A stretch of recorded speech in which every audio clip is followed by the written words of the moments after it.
plein d'humour où l'on trouve des propos extraordinaires. Sur l'armée, 1 million d'assassins enrégimentés qui exercent le meurtre et le brigandage avec discipline.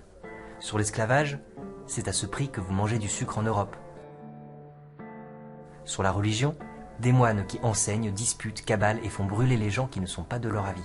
Candide représente parfaitement le registre satirique, une critique des travers de la société.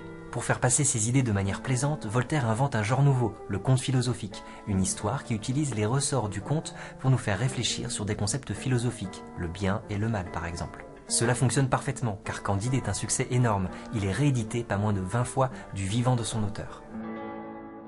Nous sommes en Westphalie, dans le château du baron de Thundertentronckh. C'est là que vit Candide, un garçon qui a le jugement droit et l'esprit le plus simple. Candide en latin, la couleur blanche. Candide sera le regard naïf par lequel le lecteur va découvrir le monde et s'indigner.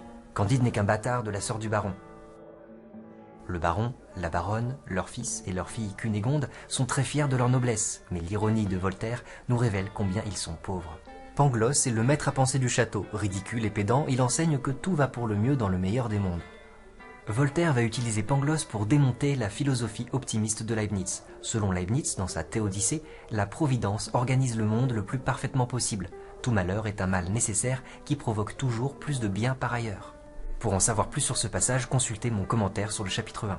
Un jour, Candide est surpris en train d'embrasser Cunégonde. Il est alors renvoyé du château.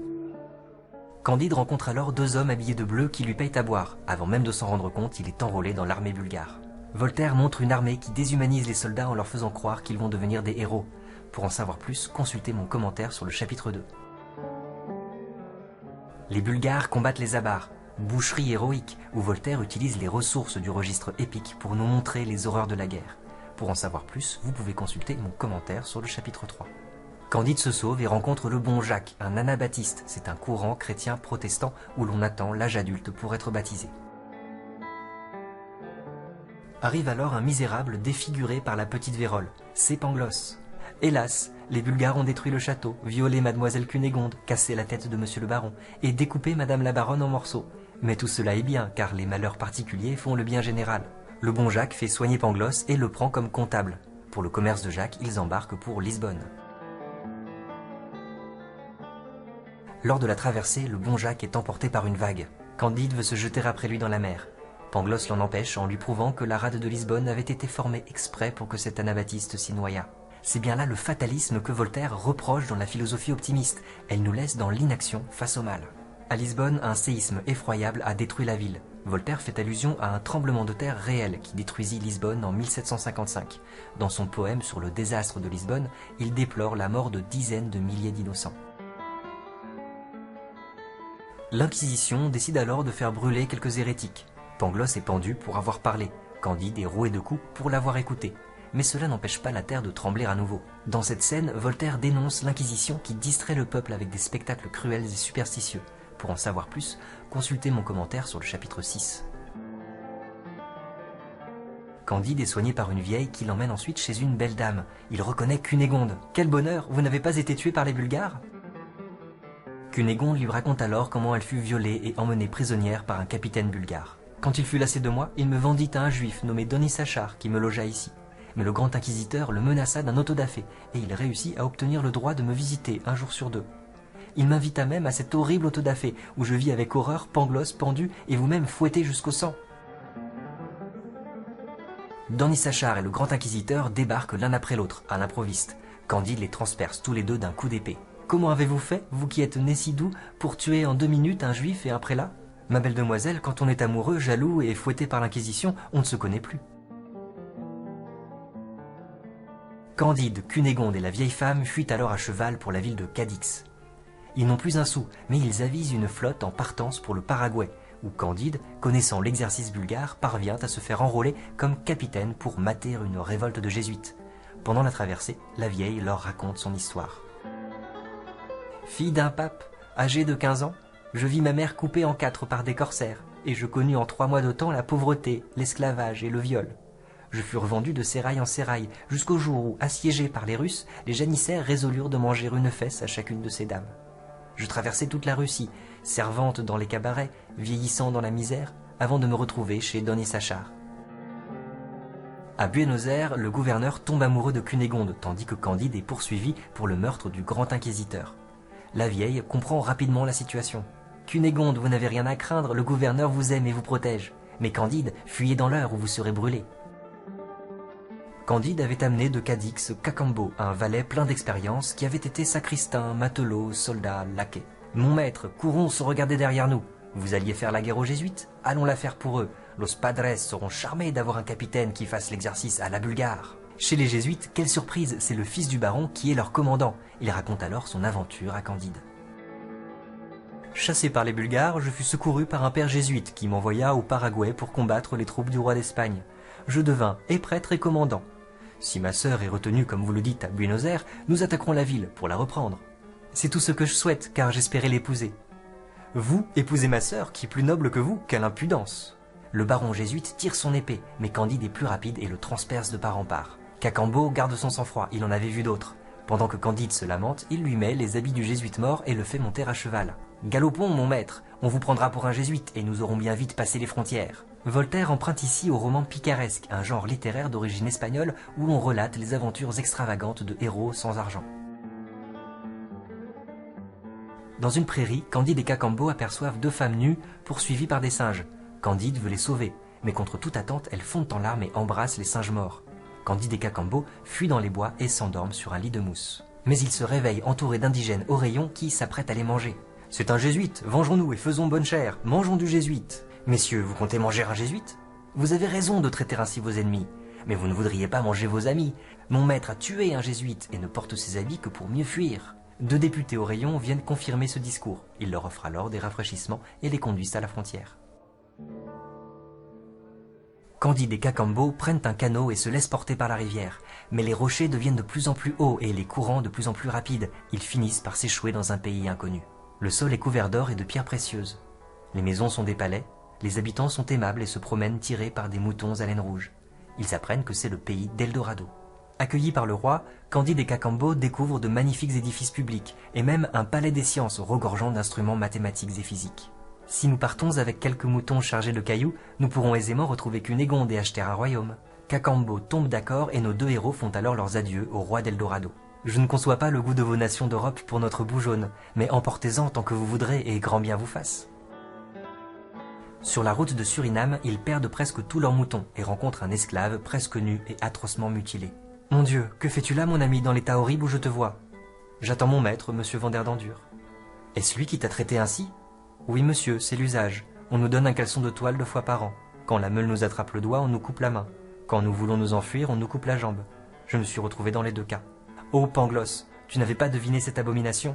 C'en est fait, il faudra qu'à la fin je renonce à ton optimisme. » À chaque étape, Candide confronte la philosophie optimiste à ce qu'il vient de vivre. C'est ici la première fois que Candide remet en cause la doctrine de son maître. Pour en savoir plus sur ce passage, consultez mon commentaire sur le chapitre 19.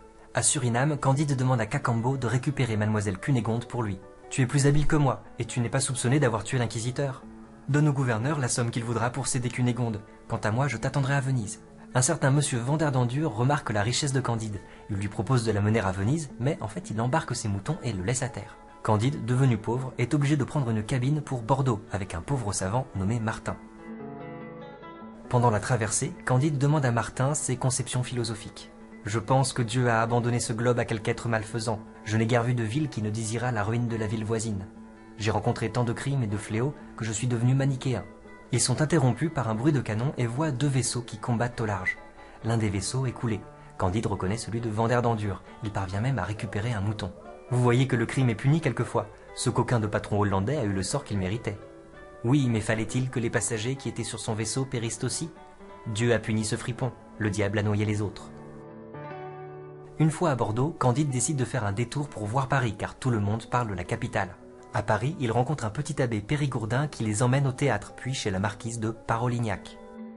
Le souper fut comme la plupart des soupers de Paris, des plaisanteries insipides, de fausses nouvelles, de mauvais raisonnements, un peu de politique et beaucoup de médisance. Après souper, la marquise mène Candide dans son cabinet. « D'habitude, je fais languir 15 jours mes amants parisiens, mais voyez-vous, je me rends à vous dès la première nuit pour faire les honneurs de la Westphalie. » La belle, ayant aperçu 2 diamants aux mains de Candide, parvint à se les faire offrir.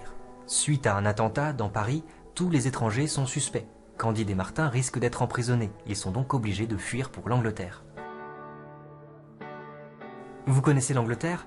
Y est-on aussi fou qu'en France? C'est une autre espèce de folie. Vous savez que ces deux nations sont en guerre pour quelques arpents de neige vers le Canada. Sur le rivage anglais, il voit un homme fusillé calmement devant toute une assemblée extrêmement satisfaite. Un passager explique à Candide. C'est un amiral qui a livré combat contre les Français. Il n'avait pas pris assez de risques. Dans ce pays-ci, il est bon de tuer de temps en temps un amiral pour encourager les autres. Candide, choqué, paye le capitaine pour aller directement à Venise sans débarquer. À Venise, Candide ne retrouve ni Cacambo ni Cunégonde. Vous êtes bien naïf de vous figurer qu'un valet qui a 5 millions dans les poches ira chercher votre maîtresse pour vous l'amener à Venise. Alors qu'ils passent sur la place Saint-Marc, ils aperçoivent un moine accompagné d'une jolie fille. Vous avouerez du moins que ces gens-ci semblent heureux. Je gage que non. Candide tient le pari et aborde les deux personnages. C'est Paquette, l'ancienne servante de Thunder Ten Tronckh. Le moine s'appelle Giroflée. Injustement emprisonné, j'ai dû me vendre au juge pour retrouver la liberté. Depuis, je fais ce métier abominable qui paraît si plaisant aux hommes et qui n'est pour les femmes qu'un abîme de misère. Ce n'est guère mieux d'être moine. La jalousie et la discorde habitent le couvent. Je suis prêt tous les soirs à me casser la tête contre les murs du dortoir. Candide n'en voulut pas savoir davantage. Il avoua que Martin avait raison. À Venise, Candide et Martin décident un jour de rendre visite en gondole au sénateur Pococurante, car il paraît que cet homme n'a jamais connu de chagrin. Avant le dîner, il leur montre une galerie de tableaux qui paraissent vraiment magnifiques aux yeux de Candide. Ils sont de Raphaël, mais ils ne me plaisent point. Leur couleur est rembrunie, les figures ne sortent point assez. Ce n'est point là une imitation vraie de la nature. Après le dîner, il les mène dans la bibliothèque. Candide trouve un exemplaire de l'Iliade et l'Odyssée d'Homère. Cette répétition continuelle de combats, ces dieux indécis, cette Hélène qu'on ne voit jamais, tout cela me cause le plus mortel ennui. Ah, voilà 80 volumes d'une Académie des sciences. Il se peut qu'il y ait là du bon. Il y en aurait si un seul des auteurs de ce fatras avait inventé seulement l'art de faire des épingles, mais parmi leurs 20 systèmes, il n'y a rien d'utile. Candide et Martin prennent congé de son excellence. Voilà le plus heureux des hommes, car il prend plaisir à sentir des défauts où les autres croient voir des beautés. Ne voyez-vous pas au contraire qu'il est dégoûté de tout ce qu'il possède? On comprend alors que ce n'est pas la richesse qui fait le bonheur. Le carnaval de Venise approche. Candide et Martin prennent le souper avec 6 étrangers qui logent dans la même hôtellerie. Le serviteur d'un convive aborde alors Candide très discrètement. C'est Cacambo. Cunégonde est à Constantinople. Tenez-vous prêt à partir avec nous. Je ne peux vous en dire plus car je suis esclave et mon maître m'attend. Pendant le souper, les 6 convives racontent leur histoire. Quelle surprise de découvrir que tous les 6 sont des rois détrônés. En les écoutant, Candide se trouve bien heureux de ne pas être roi. On comprend que ce n'est pas le pouvoir non plus qui fait le bonheur. Après le souper, Candide et Martin embarquent avec Cacambo dans une galère pour Constantinople. Hélas, Cunégonde est retenue esclave chez un prince. Mais ce qui est bien plus triste, c'est qu'elle est devenue horriblement laide. Ah, belle ou laide, mon devoir est de l'aimer toujours. Parmi les rameurs de la galère, Candide reconnaît 2 forçats épuisés. Mais est-ce là monsieur le baron que j'ai tué et maître Pangloss que j'ai vu pendre? Quoi? Mais c'est Candide! Candide paye le capitaine du bateau pour libérer les 2 hommes et faire voile vers Constantinople. Pardon, cher baron, de vous avoir donné un coup d'épée. N'en parlons plus, je fus trop vif, je l'avoue. Je fus heureusement guéri par un frère apothicaire. Mais sur un malentendu, je fus envoyé aux galères. Quant à moi, je devais être brûlé, mais vous vous souvenez que la pluie empêcha qu'on allume le feu. Je fus pendu, mais la corde était mouillée et glissa. Le chirurgien qui acheta mon corps tomba à la renverse en me voyant revenir à la vie. Je fus au service d'un marchand vénitien avant d'être envoyé aux galères. Eh bien, mon cher Pangloss, pensez-vous toujours que tout va le mieux du monde? Oui, car enfin je suis philosophe, il ne convient pas de me dédire, et Leibniz ne peut pas avoir tort. Arrivés à Constantinople, ils rencontrent tout de suite Cunégonde et la vieille qui étendent le linge. Cunégonde est devenue horriblement laide, mais Candide, fidèle à sa promesse, la demande en mariage. Je ne souffrirai jamais une telle bassesse de sa part, ni une telle insolence de la vôtre. Maître fou, j'ai payé ta rançon et celle de ta sœur. Elle est laide, j'ai la bonté d'en faire ma femme, et tu t'y opposes? Sur les conseils de Cacambo, le baron est alors rendu au capitaine de la galère.